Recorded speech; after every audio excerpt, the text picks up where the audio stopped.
자, 우리 오늘 우리에게 주신 하나님의 말씀 같이 우리 합독하도록 합니다. 요한복음 12장 37절부터 43절까지 있는 말씀입니다. 다 같이 우리 한 목소리로 합독합니다. 이렇게 많은 표적을 그들 앞에서 행하셨으나 그를 믿지 아니하니 이는 선지자 이사야의 말씀을 이루려 하심이라. 이르되 주여 우리에게서 들은 바를 누가 믿었으며 주의 팔이 누구에게 나타나있나이까 하였더라. 그들이 능히 믿지 못한 것은 이 때문이니 곧 이사야가 다시 일렀으되 그들의 눈을 멀게 하시고 그들의 마음을 완고하게 하셨으니 이는 그들로 하여금 눈으로 보고 마음으로 깨닫고 돌이켜 내게 고침을 받지 못하게 하려 함이라 하였음이더라. 이사야가 이렇게 말한 것은 주의 영광을 보고 주를 가리켜 말한 것이라. 그러나 관리 중에도 그를 믿는 자가 많되 바리새인들 때문에 드러나게 말하지 못하니 이는 출교를 당할까 두려워함이라. 그들은 사람의 영광을 하나님의 영광보다 더 사랑하였더라. 아멘. 아멘. 옛날에는 우리 선친들, 우리보다 앞선 세대를 사신 분들의 삶에서 60세 회갑을 넘긴다고 하는 일은 쉽지 않았습니다.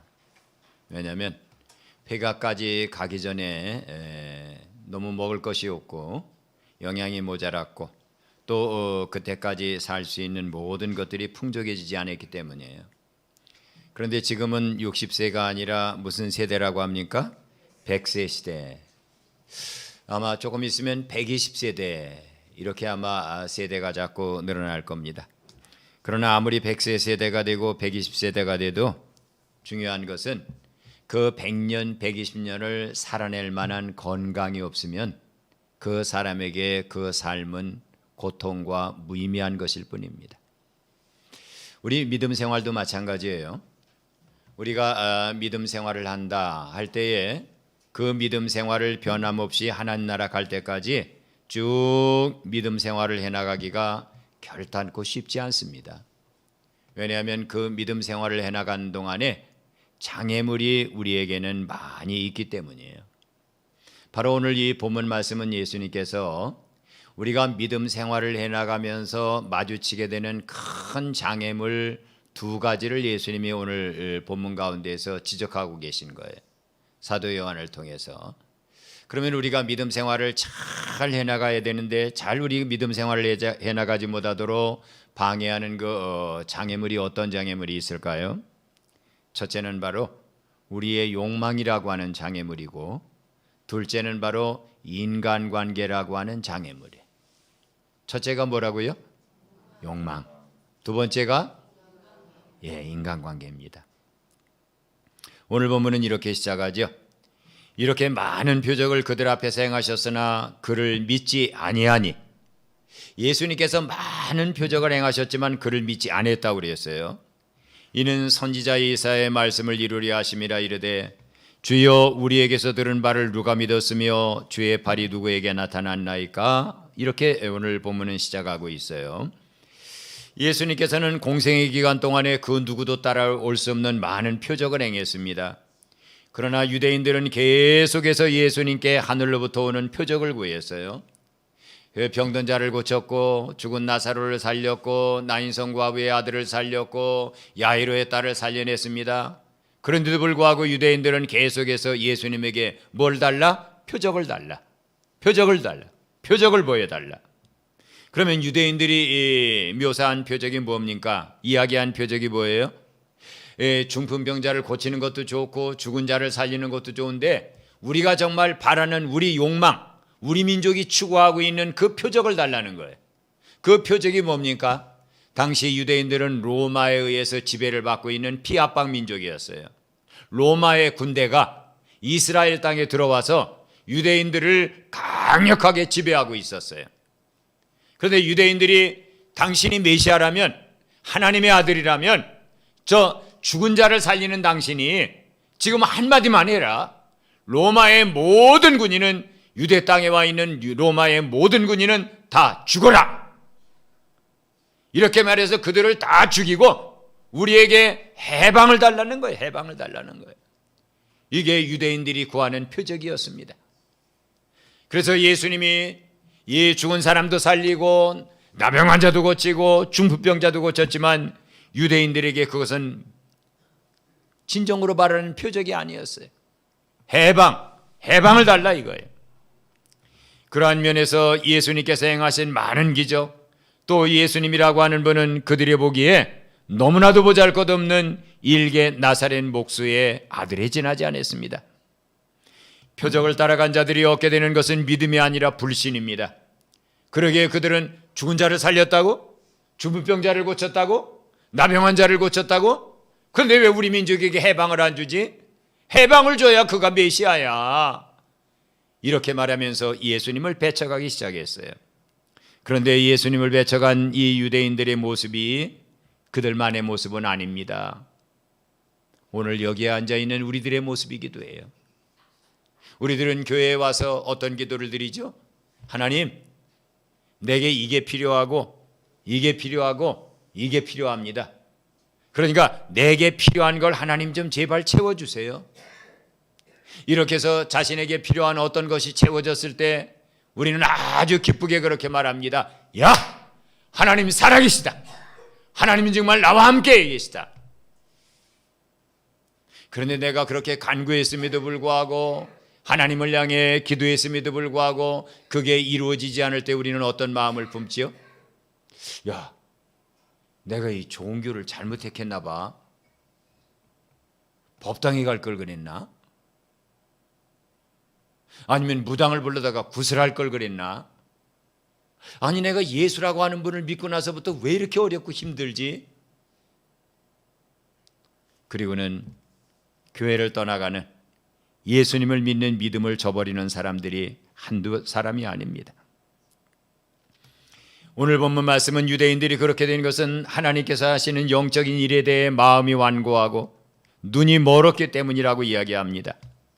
그들은 이 세대의 삶에 눈이 멀어 영적인 세계를 보지 못하는 맹인들이 되어버리고 말았어요. 또한 이 세상의 이익과 관계되는 일에는 아주 빠르게 반응하지만 영혼과 관계된 영적인 말씀은 전혀 알아듣지 못하는 귀머거리들이었기 때문입니다. 예수님께서 이 땅에 행하신 기적 중에 최고의 기적이 뭔지 아세요, 여러분? 죽은 나사로를 살리는 것? 나병 환자를 고치고 중풍병자를 일으키는 것? 그게 아닙니다. 세상의 피사체 우리 눈에 보이는 것밖에는 보지 못하는 우리의 눈을 열어서 하늘에 계신 하나님 아버지가 계시다는 것, 그리고 우리가 가야 될 나라가 있다고 하는 것을 볼 수 있는 눈을 열어주시는 것이야말로 최고의 기적 아닙니까? 예수님은 바로 그렇게 그 기적을 행해 주셨는데 눈먼 사람들 눈에는 보이지 않습니다. 우리는 영혼을 가진 존재입니다. 우리의 육신이 우리의 각막을 통해 맺혀지는 피사체를 보는 것처럼 우리 안에 있는 우리의 영혼은 하나님 아버지를 보고 싶어하고 그분의 나라를 보고 싶어하는 욕망이 우리의 영혼 깊은 곳 안에 있습니다. 바로 예수님은 그 눈을 열어주러 오신 분이에요. 사도행전 7장에 보면 스데반 집사님이 순교할 때에 사람들이 막 돌멩이를 던집니다. 그는 돌멩이를 맞아가며 피 흘려가면서 비참하게 죽습니다. 그때 그가 갑자기 그러한 고백을 하죠. 보라! 보라! 하늘이 열리고 인자가 예수 그리스도가 하나님 우편에 서신 것을 내가 보는도다. 내가 보는도다. 여러분, 여러분의 눈에도 스데반이 본 것이 보입니까?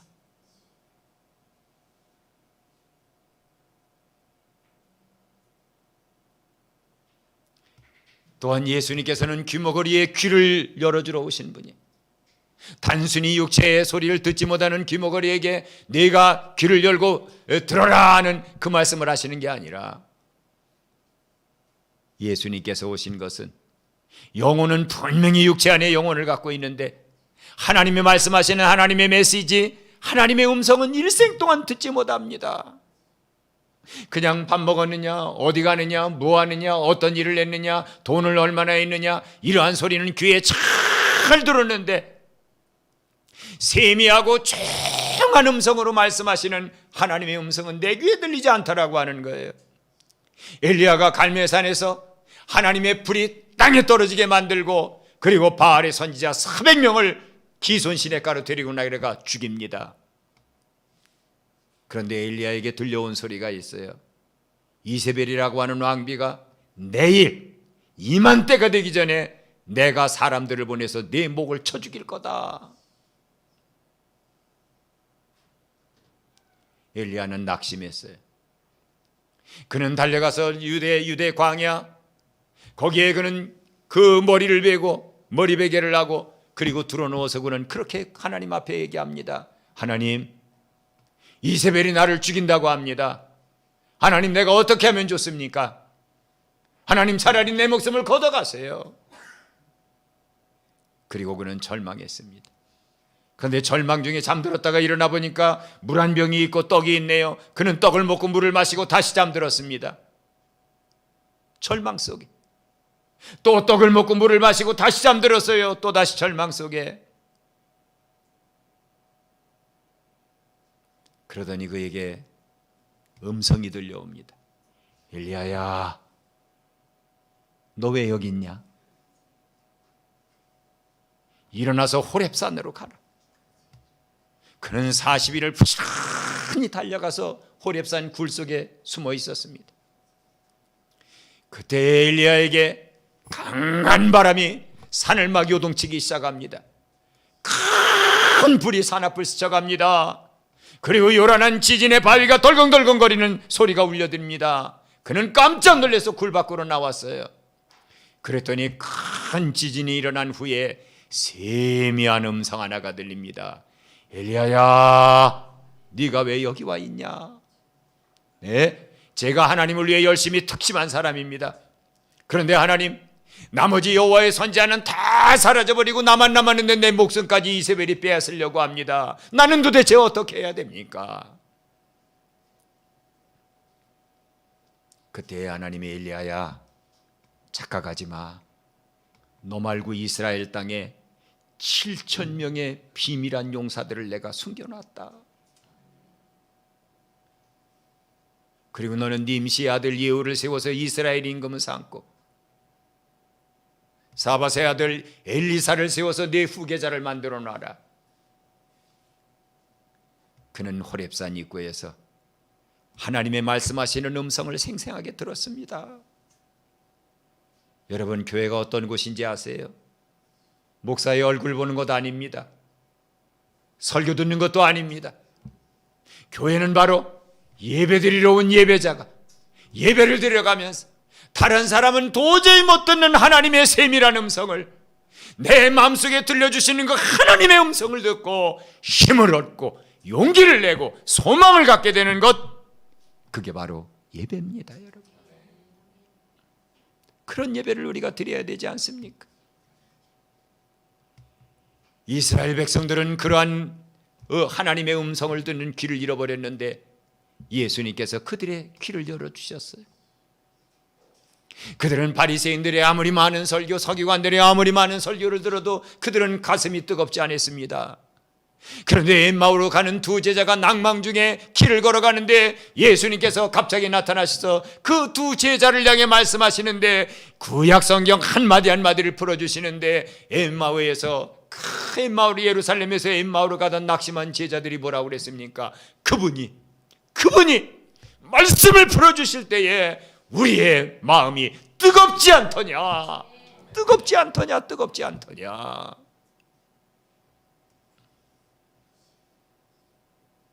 예수님은 그 일을 하셨어요. 눈을 열어보게 하셨고요, 귀를 열어 듣게 하셨고요, 마음을 열어 뜨거움을 느낄 수 있도록 해주신 분이 바로 예수님 아닙니까? 그런데 그들은 보기를 거부했습니다. 듣기를 거부했습니다. 스스로 마음이 밝아지기를 스스로 거부했습니다. 왜냐하면 다른 것에 의해 그들의 눈과 마음과 귀가 점령당해 있기 때문입니다. 그래서 예사야 선지자가 예언하는 거예요. 하나님 그들의 눈은 멀었습니다. 하나님 그들의 마음은 완고하게 됐습니다. 그리고 그들의 눈은 보지 못하고 있고 마음은 깨닫지 못하고 있습니다. 오히려 그들은 하나님 앞에 나와 고침을 받을까 봐 겁을 내고 있습니다. 이렇게 예언하고 있는 거예요. 여러분, 교회는 여러분에게 겁주는 대상이 아닙니다. 하나님은 여러분에게 두려움의 대상이 돼서는 안 됩니다. 오늘도 제가 설교를 준비하고 나와서 기도할 때 다른 사람 아무에게도 하지 않은 말씀, 설교를 준비해서 그 말씀으로 성도들과 함께 은혜 받으러 나가야 되는 목회자의 귀전에 하나님이 주시는 세미한 음성이 들립니다. 아침밥 이제게 힘과 용기를 주는 것 아닙니다. 가란 영혼에게 말씀하시는 세미한 하나님의 음성이 힘과 용기를 줍니다. 여러분도 예배드려 가면서 그 음성을 듣습니까? 여러분 안에도 그 음성이 들립니까?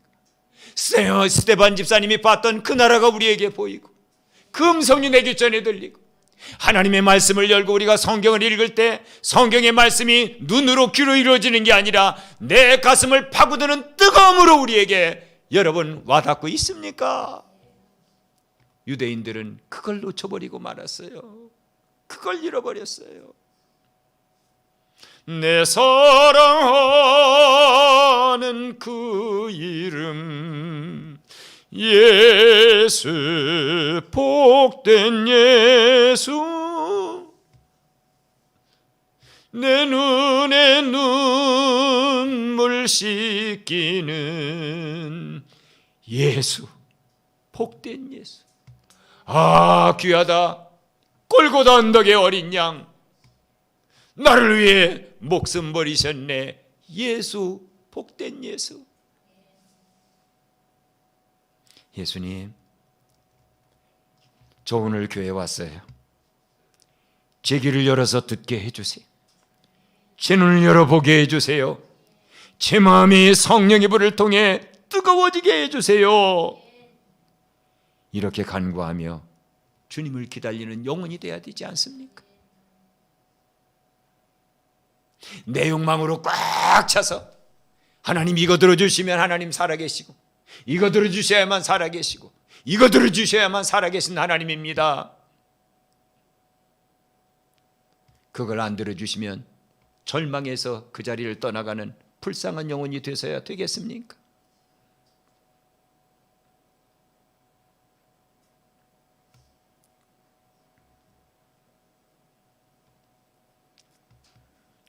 (42절) (43절에) 보면 그러나 관리 중에도 그를 믿는 자가 많되 바리새인들 때문에 드러나게 말하지 못하니 이는 출교를 당할까 두려워함이라. 다 같이 고백합니다. 그들은 사람의 영광을 하나님의 영광보다 더 사랑하였더라. 우리는 여기서 인간 본성의 아주 간사하고 연약한 이중성을 봅니다. 예수님 당시에도 많은 관리들이 예수님을 통해 은혜를 받고 감동을 했어요. 그런데 내가 예수 그리스도를 메시아로 믿습니다 하는 고백은 하지 않았습니다. 왜냐하면 그 고백을 하는 순간 그들은 출교를 당하기 때문입니다. 유대인의 공동체에서 그들의 명부가 지워집니다. 그리고 그들은 배척을 받고 멸시를 받고 천대를 받게 됩니다. 그러기에 그들은 나는 예수란 분을 메시아로 인정합니다 하는 고백을 절대로 하지 않았습니다. 우리도 마찬가지예요. 이제 교회는 나오지만 술 친구들이 있습니다. 그러면 그 친구들이 어이 나와 술 한잔 하자고 그러면 나갑니다. 근데 그 술 자석에 이렇게 둘러앉은 친구들이 얘기합니다. 야, 너 교회 가기 시작했다며? 언제부터 네가 교인이냐? 그러면 그 친구들에게 얘기합니다. 야야야, 그런 말 하지 마. 내가 가정의 평화를 위해서 내가 그냥 나가서 앉아있는 것뿐이야. 야, 나 예수 안 믿어. 그냥 가정의 평화를 위해서 내가 나가주는 것뿐이야.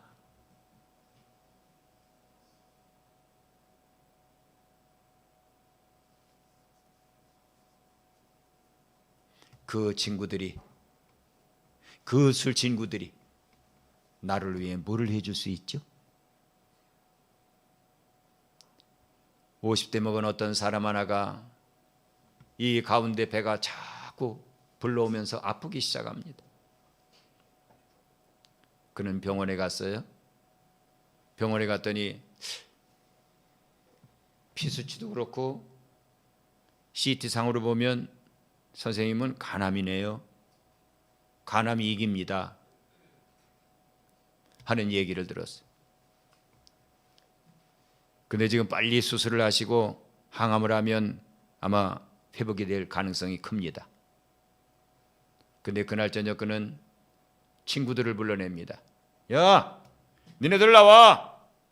친구들이 우르르 모였어요. 술자석에 둘러앉았어요. 그리고 그 친구들에게 얘기합니다. 야, 나 간암이 이기래. 나 죽을지 몰라. 그러니까 그 친구들이 얘기합니다. 야야야, 사람이 이렇게 쉽게 죽는 줄 아냐? 쉽게 안 죽어. 의사 말 다 믿지 마. 네가 얼마나 튼튼한 사람이고 건강한 사람인데 그렇게 빨리 죽어. 염려하지 마. 그냥 우리들하고 어울려서 살아. 이 사람이 어느 부분을 택했을까요? 이 사람은 의사의 말을 택하지 않고 친구들의 말을 택했습니다.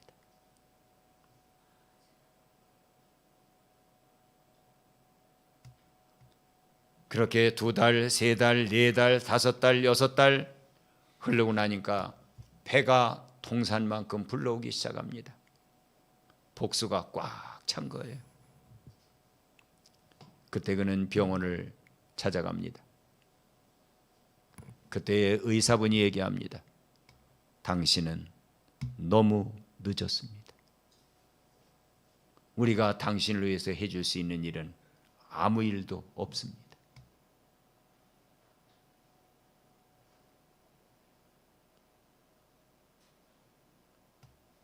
그는 마지못해 병원에 입원해서 계속 복수를 빼내면서 숨을 헐떡헐떡거립니다. 그러다가 그가 세상을 떠납니다. 그 친구들은 세상 떠난 친구 앞에 술병을 기울이면서 야, 너 왜 그렇게 빨리 죽었냐? 그 친구들이 간암 걸린 사람에게 뭐를 해준 겁니까? 이게 세상의 인간관계입니다. 사람의 영광입니다.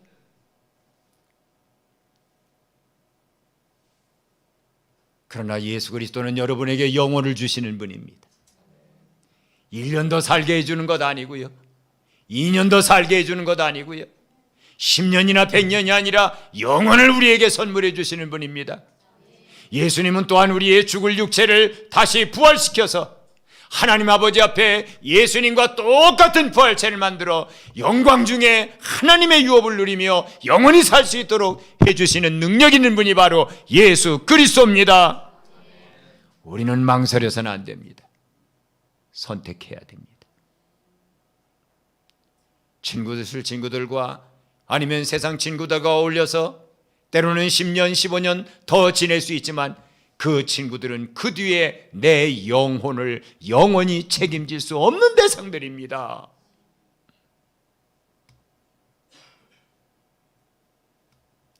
예수님을 따라가는 삶, 믿음 생활을 하고 교회 생활을 한다는 게 어떤 면에서는 여러분에게 수갑을 채우는 것 같이 어려움으로 느껴질 수도 있습니다. 그런데 그 안에는 참 자유가 있거든요. 어떤 자유인지 아세요?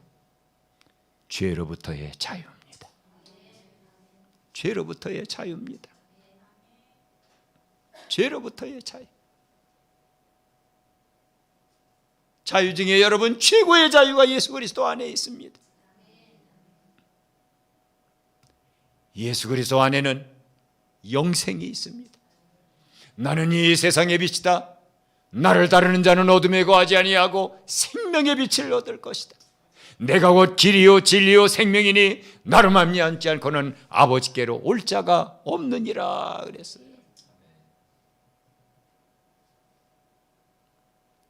그런데 오늘 본문에 나오는 관리들은 예수 그리스도를 택하지 않았어요. 사람들과 어울리는 잠깐 동안의 영광을 위해 하나님의 영광을 잃어버리고 말았습니다. 오늘 성경은 딱 그들의 삶을 이렇게 묘사합니다. 저희는 사람의 영광을 하나님의 영광보다 더 사랑하였더라. 그렇다고 여러분에게 친구를 사귀지 말라는 얘기가 아닙니다. 그렇다고 여러분에게 직장 동료들과 어울리지 말라는 얘기도 아닙니다. 여러분의 가족을 집에서 나와서 혼자 외따로 살라는 말도 아닙니다.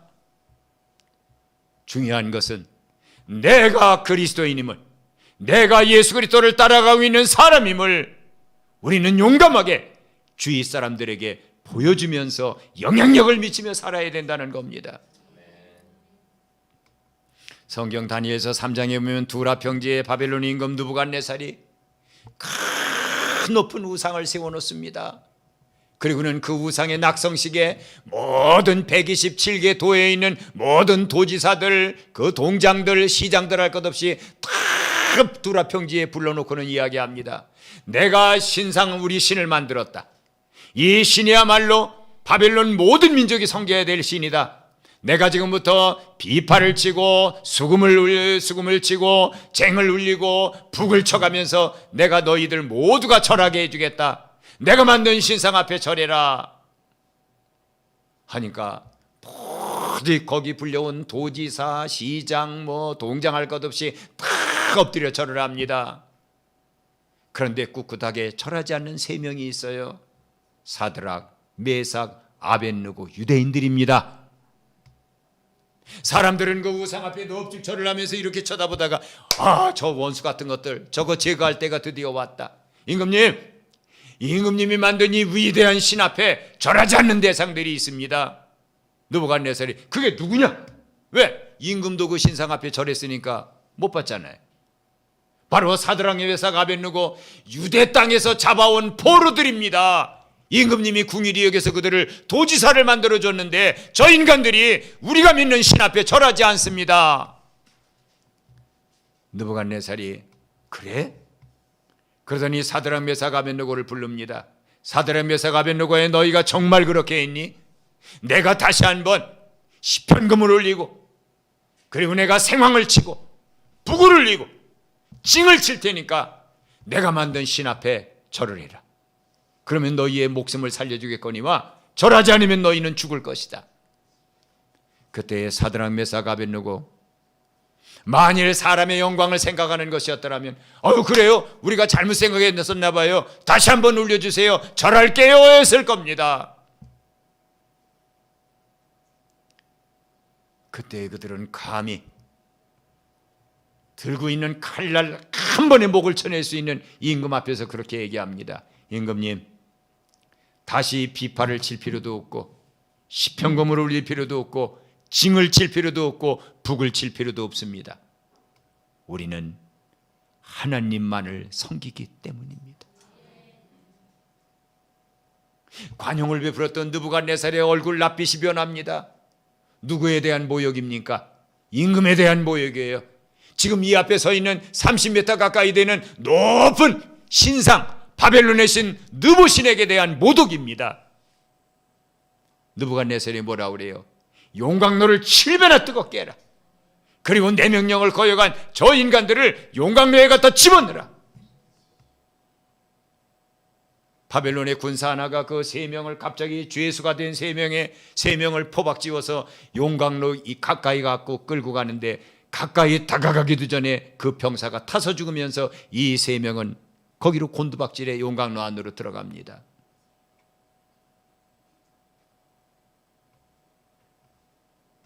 아마 그걸 둘러보던 바벨론의 수백 명 되는 수천 명 되는 느보 신상 앞에 참석했던 그 사람들은 저것들 어리석은 짓을 하다가 저렇게 죽는구나.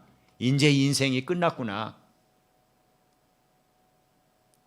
그리고는 느부갓네살 임금이 씩씩거리고 있는데 갑자기 우리가 가진 성경에는 안 나와 있지만 외경에 보면 사드락, 메삭, 아벳느고가 용광로 속에 뚝 떨어졌는데 그 영광로 안에 큰 천사가 큰 날개를 가지고는 세 명을 보호하면서 그 천사가 빙글빙글 큰 회리바람으로 불이 세 명을 근접도 못하게 돌고 있습니다. 그때 느부갓네살이 말했어요. 야, 우리가 빠뜨린 대상은 세 명 아니냐? 그런데 내가 불 속에 보니까 넷이 지금 있는데 네 번째 사람의 모양은 하나님의 아들과 같다. 그러더니 느부갓네살이 임금이 얘기합니다. 사드락 메삭 아벳느고야, 올라와라. 어떻게 올라옵니까? 용광로 속에 빠졌는데 그때 천사가 날갯깃으로 세 명 사드락 메삭 아벳느고를 번쩍 들더니 느부갓네살 임금 앞에 갖다 내려놓습니다. 느부갓네살이 보좌에서 내려가서 그 사람들의 옷 시로라기 하나 탔나를 조사합니다. 냄새가 나나를 조사합니다. 냄새 하나 나지 않고 시로라기 하나도 타지 않았어요. 그 즉시 느부갓네살이 뭐라고 얘기합니까? 내가 섬기는 내 치리 아래에 있는 너희 모두는 사드락 메삭 아벳느고의 하나님 앞에 경배하며 두려워해라. 만일 그 하나님을 욕하는 자가 있다면 그를 죽여버리고 그 집을 거름더미를 만들어라 하면서 오히려 우상에게 절하지 않은 그들이 하나님의 위대하심을 드러내는 그러한 인물이 되었습니다. 에이브럼 링컨은 그런 고백을 했어요. 하나님, 제가 세상에 그리스도인으로 있었다는 것 때문에 세상이 조금은 밝아지게 해주세요. 내가 그리스도인으로 이 땅에 있었다는 것 때문에 세상이 조금은 밝아지게 해주세요. 링컨이 세상을 조금 밝게 했습니까? 노예를 해방시켜 그들로 하여금 하나님의 살아계심을 경험할 수 있도록 해주지 않았습니까? 우리 여러분 찬송가에도 흑인 연가가 나옵니다. 흑인들이 일주일 내내 목화 농장에서 목화를 따는 일을 짐승처럼 합니다. 그러다가 주일날이 되면 백인들은 예배드린다고 아름답게 돌로 지은 교회에 전부 예배드리러 갑니다. 그러면 흑인들끼리 느티나무 아래에서 모여 앉아서 그 흑인들이 부르는 찬송이 뭔지 압니까? 그 누가 나의 괴로움 알며 그 누가 슬픔 알까? 그 찬양을 불렀던 사람들이에요. 채찍을 맞아가면서 짐승같이 일해가면서 그러던 그들에게 링컨은 해방을 안겨줬습니다. 하나님은 노예들인 당신들을 외면하지 않는 분입니다. 하나님은 억울한 당신들의 사정을 외면하는 분이 아닙니다. 하나님은 당신들과 당신들의 조상이 기도한 그 기도에 대한 응답으로 당신들에게 해방을 준 분입니다. 이게 여러분 하나님의 영광을 드러내는 사람의 모습 아닙니까? 그러나 링컨이 노예를 해방시킨 삭슨 혹독했습니다. 그는 백인 우월주의자에게 암살을 당하고 말았습니다. 세상 사람들의 눈에는 암살이지만 하나님 나라에 가면 우리는 하나님의 영광스러운 복음을 위해 순교한 순교자 에이브럼 링컨을 만나게 될 겁니다. 사랑하는 여러분, 신앙의 길을 잘 걸어가 영생으로 가기 위해 우리는 두 가지의 걸림돌을 뛰어넘어야 됩니다. 하나는 세속적인 나의 욕심입니다. 또 하나는 인간관계, 사람의 영광을 하나님의 영광보다 더 귀하게 여기면서 끌려다니는 모습입니다. 제가 논산훈련소에서 훈련을 받고 자대 배치를 받아갔어요. 자대 배치를 갔는데 그날 제가 이제 자대에 왔다고 중대장님이 그 회식을 열어줬어요. 회식에 막걸리가 큰 통으로 2통이 나왔어요. 그러더니 그 중대장님이 얘기하는 겁니다. 어이 성기병, 예 성기병, 오늘 너희들이 부대에 왔기 때문에 우리가 회식을 해주는 거다. 이거 마셔라.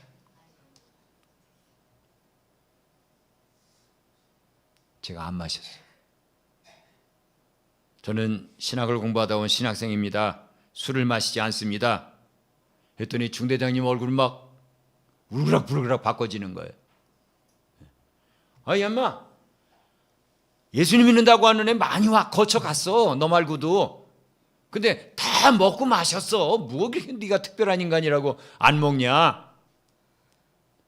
그러더니 저하고 같이 간 옆에 있는 친구는, 야 마셔. 너 죽으려고 그러냐? 3년 군대 생활 편하게 하려면 빨리 마셔. 안 마셨어요. 그러더니 중대장이 화가 잔뜩 나가지고, 어이 성희병, 총 들고 보쳐나가.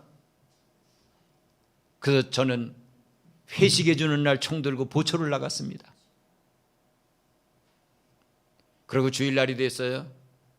주일날이 돼서 아침 일찍 교회를 갔다 왔습니다. 그러더니 병장 하나가 이렇게 저를 불러요. 야, 너 일로 와봐. 내 허락 없이 교회를 가?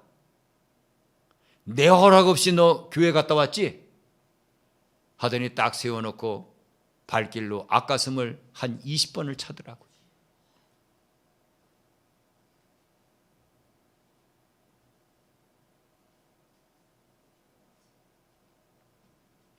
그리고 나서 얼마 안 있다가 박 대통령이 시해됐어요.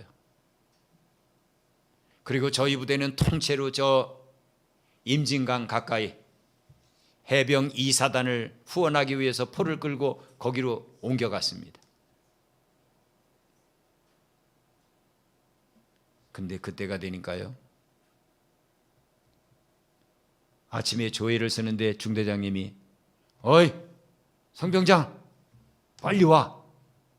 네가 오늘 이 앞에 조회하기 전에 기도를 해야 돼. 우리가 죽지 않게 해달라고.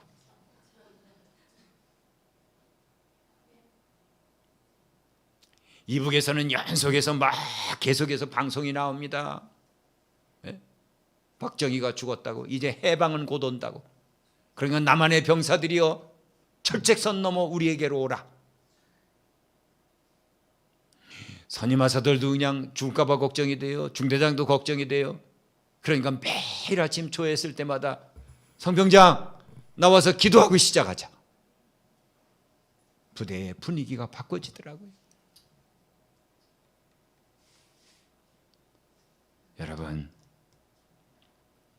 우리는 하나님 나라를 향해 걸어가는 순례자입니다. 순례자의 길을 걸어가면서 욕망의 노예가 되지 마세요. 사람의 영광을 바라보고 하나님의 영광을 버리지 마세요. 그래서 믿음을 가지고 믿음의 걸림돌을 제거하고 믿음의 길을 잘 걸어가길 바랍니다.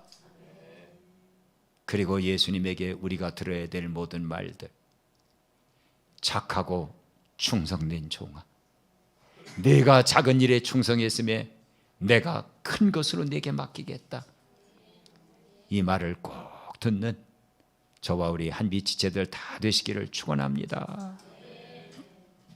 이제는 온 우주에 단 한 분, 우리들이 사랑하며 고백하고 따라가야 될 우리 주 예수 그리스도의 은혜와 그 아들을 우리에게 선뜻 내주시고, 내가 너희를 이렇게 내 아들을 죽이기까지 사랑한다고 십자가에서 선명한 사랑을 보여주신 하나님의 넘치는 사랑하심과 오늘도 우리에게 말씀을 주시고, 예, 하나님은 너에게 영생을 준 분이야.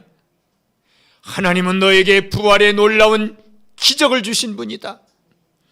받지 않은 자들처럼, 못 받은 자처럼 절망하지 말라고, 세상을 향해 달려가지 말라고 우리에게 말씀하시고 우리를 교훈하시는 성령 하나님의 교통감화하심이 오늘도 예배에서 주님을 보고 주님에게 듣고 주님을 느끼고 주님을 위해 살기를 결단하는 우리 모두의 이제로부터 영원토록 함께 계시기를 간절히 축원하옵나이다. 아멘.